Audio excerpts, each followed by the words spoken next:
guys, welcome to Strawberry Inc.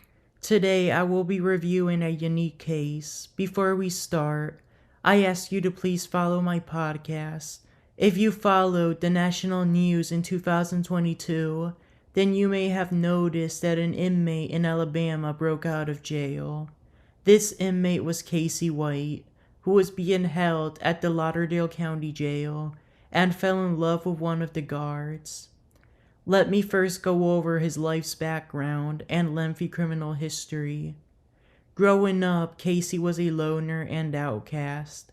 In school, he was frequently bullied and exposed to peer pressure.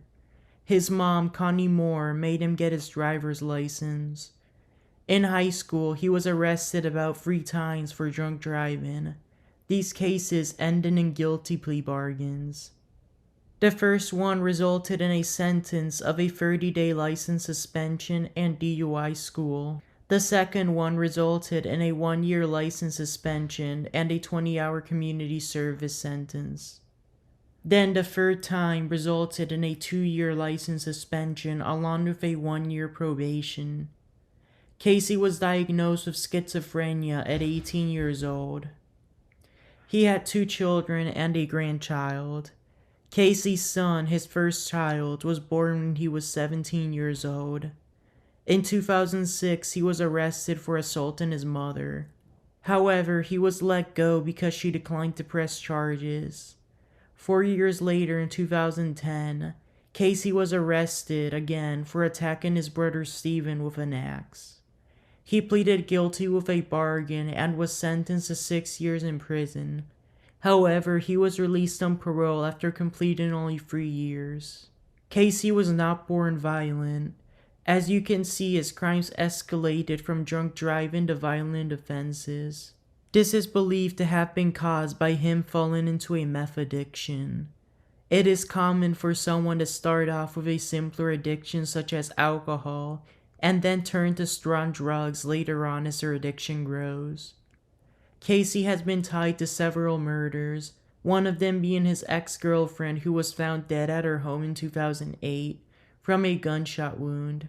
Her death was ruled a suicide, but years later in 2022, the investigation would reopen. Her family believed she was murdered by Vicky White. Also, years after his prison release for the axe incident, his brother vanished. Those close to this brother believed that Casey killed him as well, then hid the body somewhere. Then in 2015, he was spotlighted one more time for his violent actions. He stole 2 handguns from his neighbor's home and went on a rampage. He broke into an ex-girlfriend's house and started shooting the guns. 3 were shot, her roommate, and her dog. The ex-girlfriend and the roommate were injured, and the dog was killed. Both injured ones were treated at the Limestone Hospital in Athens, Alabama. Casey fled, and then confronted the driver of a pickup truck. He demanded the driver's money, but got rejected. This led to Casey pointing a gun at him and ordering the driver to get off his truck. Casey then stole this truck and drove off with it. He managed to flee to Tennessee to continue stealing vehicles, but only succeeded in driving off with one of them. He tried to steal 2 more, but failed. Also in Tennessee, he robbed individuals, took their money, and reached about $10,000.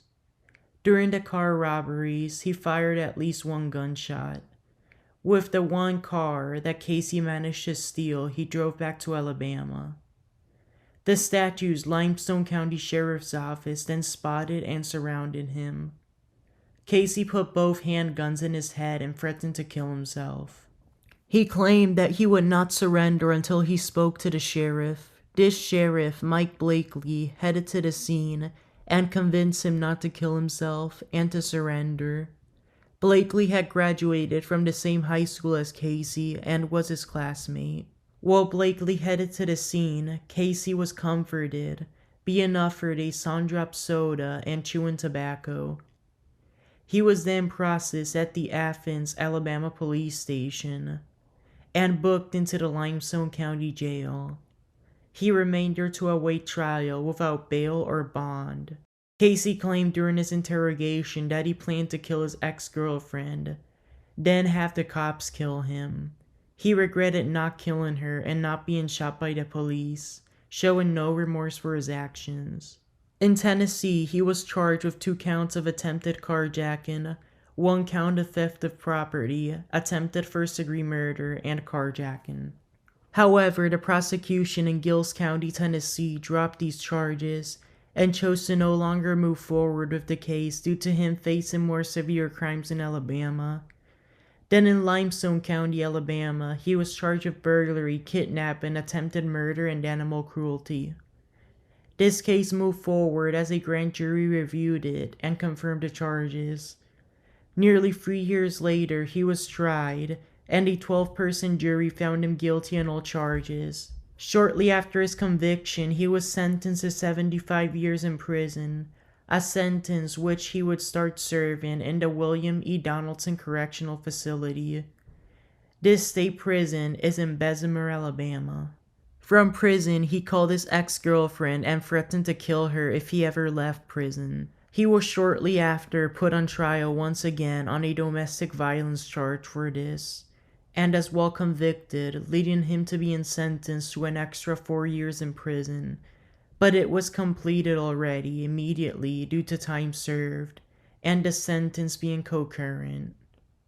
He appealed his cases, but both appeals got rejected.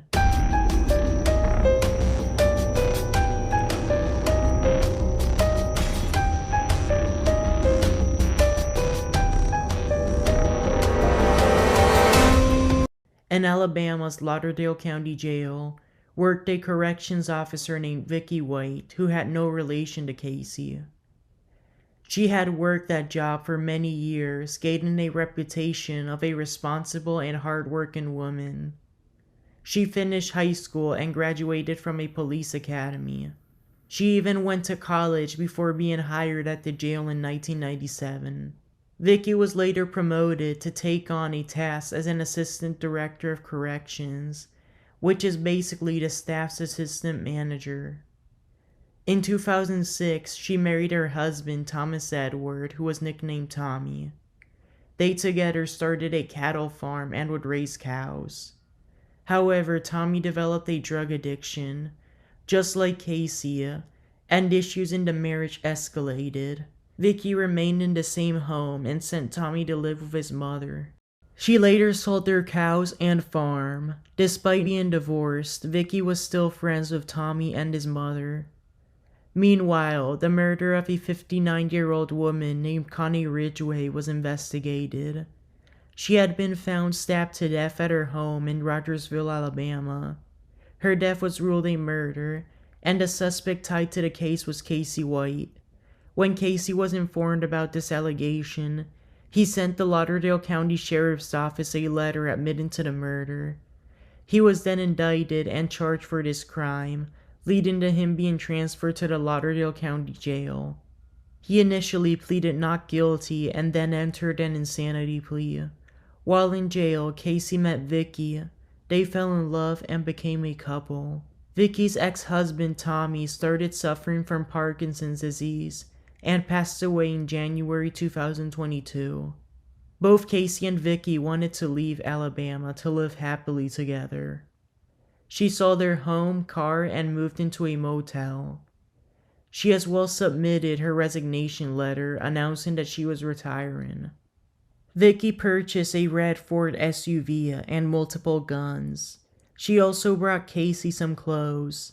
In April 2022, Casey was set to go to trial for the murder of Connie Ridgway. However, the trial was pushed back 2 months. On April 28th, Vicky left her red Ford SUV parked in a shopping center in front of her motel and near the jail.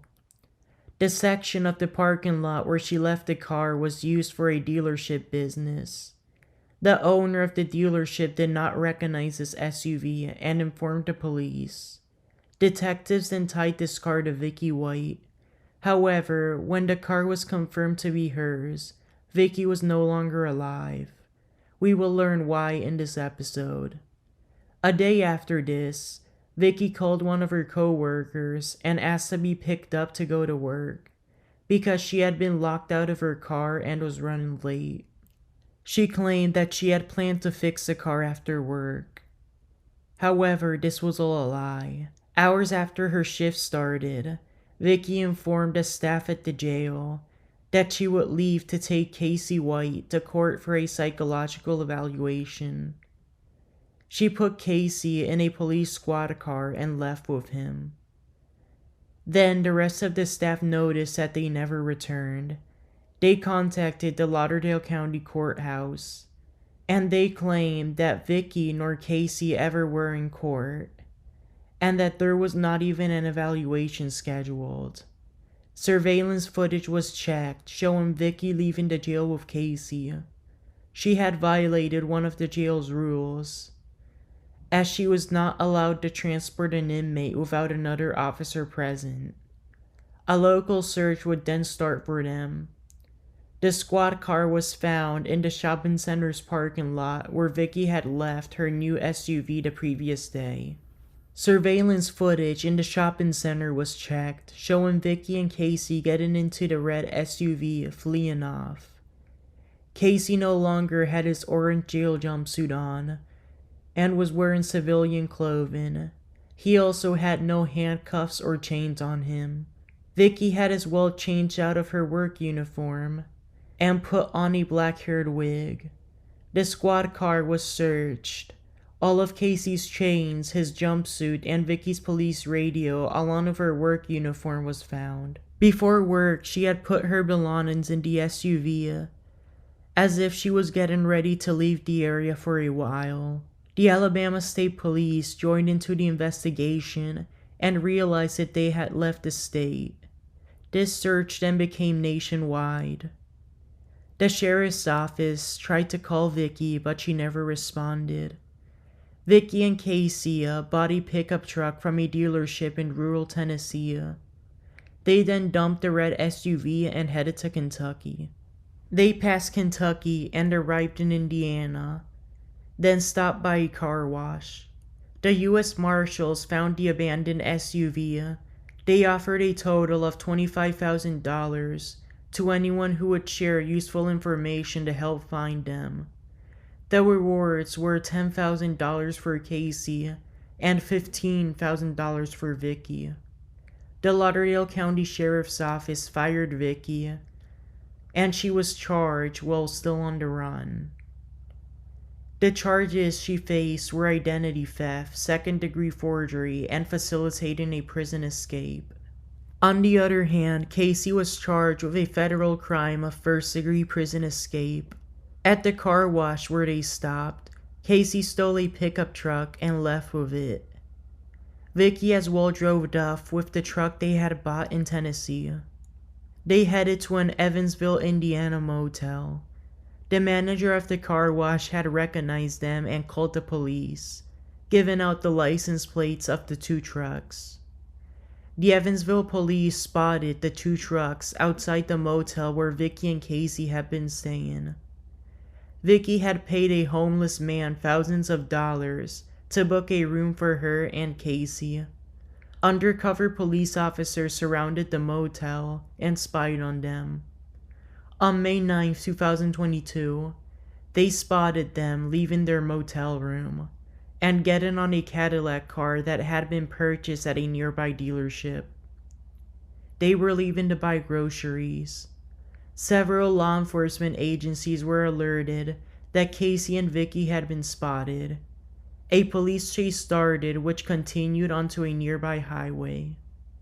Casey drove off the road, crashing the car, and leading to it flipping over.